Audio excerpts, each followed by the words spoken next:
I found that nothing in life is worthwhile unless you take risks. Nothing. Nelson Mandela said, "There is no passion to be found playing small and settling for a life that's less than the one you're capable of living." Now, I'm sure in your experiences in school and applying to college and picking your major and deciding what you want to do with life, I'm sure people have told you to make sure you have something to fall back on. Make sure you got something to fall back on, honey. But I never understood that concept, having something to fall back on. If I'm going to fall, I don't want to fall back on anything except my faith. I want to fall forward. I figure at least this way I'll see what I'm going to hit. Fall forward.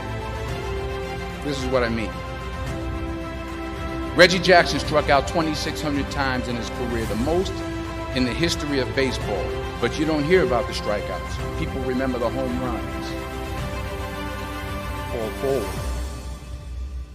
Thomas Edison conducted 1,000 failed experiments. Did you know that? I didn't know that. Because the 1,001st was the light bulb. Fall forward. Every failed experiment is one step closer to success. You've got to take risks, and I'm sure you've probably heard that before, but I want to talk to you about why that's so important. I got 3 reasons, and then you can pick up your iPhones. First, you will fail at some point in your life. Accept it. You will lose. You will embarrass yourself. You will suck at something. There's no doubt about it. And I know that's probably not a traditional message for a graduation ceremony, but hey, I'm telling you, embrace it, because it's inevitable. And I should know.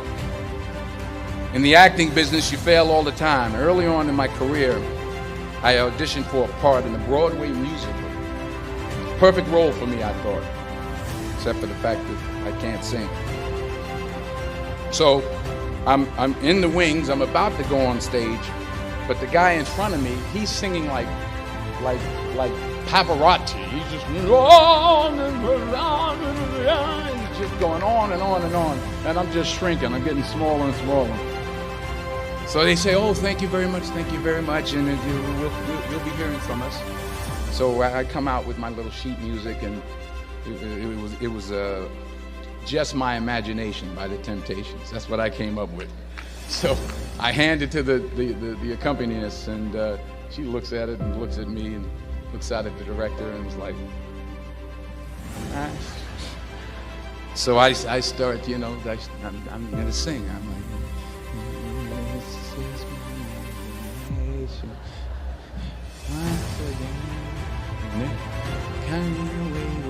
and I'm not saying anything, so I'm thinking I'm getting better. I start getting into it. But the next part of the audition, he called me back. The next part of the audition is the acting part of the audition. So I'm like, hey, okay, maybe I can't sing, but I know I can act. So they pair me with this guy, and again, I didn't know about musical theater. And musical theater is big, so they could reach everyone all the way in the back of the stadium. And I'm more from a realistic, naturalistic kind of acting where you actually talk to the person next to you.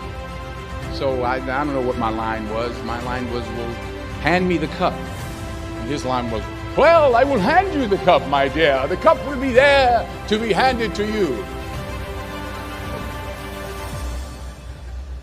I said, oh, okay. Well, should I give you the cup back? Oh, yes, you should give it back to me, because you know that is my cup and it should be given back to me. I didn't get the job. But here's the thing. I didn't quit. I didn't fall back. I walked out of there to prepare for the next audition, and the next audition, and the next audition. I prayed. I prayed. And I prayed. But I continued to fail, and fail, and fail. But it didn't matter, because you know what? There's an old saying, You hang around the barbershop long enough, sooner or later you're going to get a haircut. So you will catch a break, and I did catch a break. Last year, I did a play called Fences on Broadway. So someone talked about it. Won the Tony Award. And I didn't have to sing, by the way. But here's the kicker. It was at the Court Theater. It was at the same theater that I failed that first audition 30 years prior.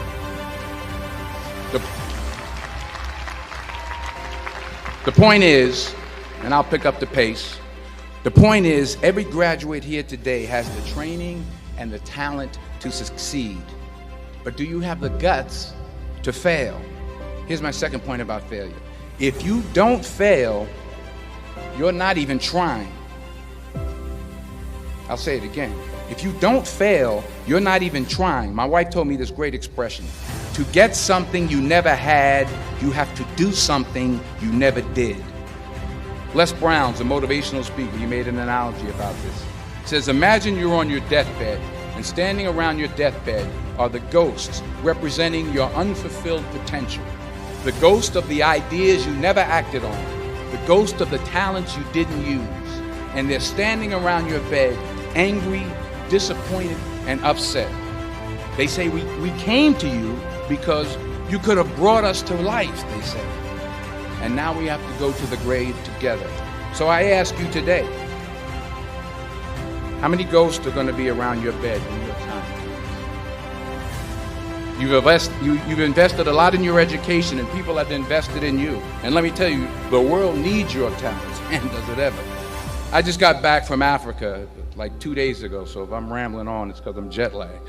I just got back from South Africa. It's a beautiful country, but there are places there with terrible poverty that need help. And Africa is just the tip of the iceberg. The Middle East needs your help. Japan needs your help. Alabama needs your help. Tennessee needs your help. Louisiana needs your help. Philadelphia needs your help.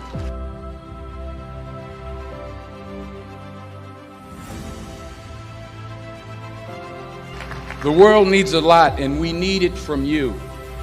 We really do. We need it from you young people. I mean, I'm not speaking for the rest of us up here, but I know I'm getting a little grayer. We need it from you, the young people, because remember this. So you got to get out there. You got to give it everything you got, whether it's your time, your talent, your prayers, or your treasures. Because remember this. You will never see a U-Haul behind a hearse.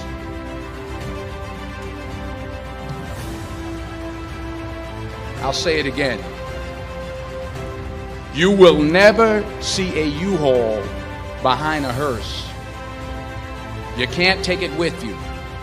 The Egyptians tried it, and all they got was robbed. So the question is, what are you going to do with what you have? I'm not talking about how much you have. Some of you are business majors. Some of you are theologians, nurses, sociologists. Some of you have money. Some of you have patience. Some of you have kindness. Some of you have love. Some of you have the gift of long suffering. Whatever it is, whatever your gift is, what are you going to do with what you have? All right, now here's my last point about failure. Sometimes it's the best way to figure out where you're going. Your life will never be a straight path. I began at Fordham University as a pre-med student. I took a course called cardiac morphogenesis. I still can't say it. Cardiac morphogenesis. I couldn't read it. I couldn't say it. I sure couldn't pass it. So then I decided to go into pre-law, then journalism. And with no academic focus, my grades took off in their own direction. Yeah, down. I was a 1.8 GPA one semester, and the university very politely suggested that it might be better to take some time off. I was 20 years old. I was at my lowest point. And then one day, and I remember the exact day, March 27th, 1975, I was helping my mother in her beauty shop. My mother owned a beauty shop up in Mount Vernon. And there was this older woman who was considered one of the elders in the town. And I didn't know her personally, but I was looking in the mirror, and every time I looked at the mirror, I could see her behind me, and she was staring at me. She just kept looking at me. Every time I looked at her, she kept giving me these strange looks. So she finally took the dryer off her head and she said something I'll never forget. First of all, she said, "Somebody give me a piece of paper. Give me a piece of paper." She said, "Young boy, I have a prophecy, a spiritual prophecy." She said, "You are going to travel the world and speak to millions of people." Now mind you, I'm 20 years old, I'm flunked out of school. In fact, like a wise ass, I'm thinking to myself, maybe she's got something in that crystal ball about me getting back into school next fall. But maybe she was on to something, because later that summer, while working as a counselor at the YMCA camp in Connecticut, we put on a talent show for the campers. And after the show, another counselor came up to me and asked, "Have you ever thought about acting? You're good at that." So when I got back to Fordham that fall, I got in, I changed my major once again for the last time. And in the years that followed, just as that woman prophesied, I have traveled the world, and I have spoken to millions of people through my movies. Millions who up till this day couldn't see me, who up till this day I couldn't see while I was talking to them, and they couldn't see me, they could only see the movie. They couldn't see the real me. But I see you today, and I'm encouraged by what I see. And I'm strengthened by what I see. And I love what I see.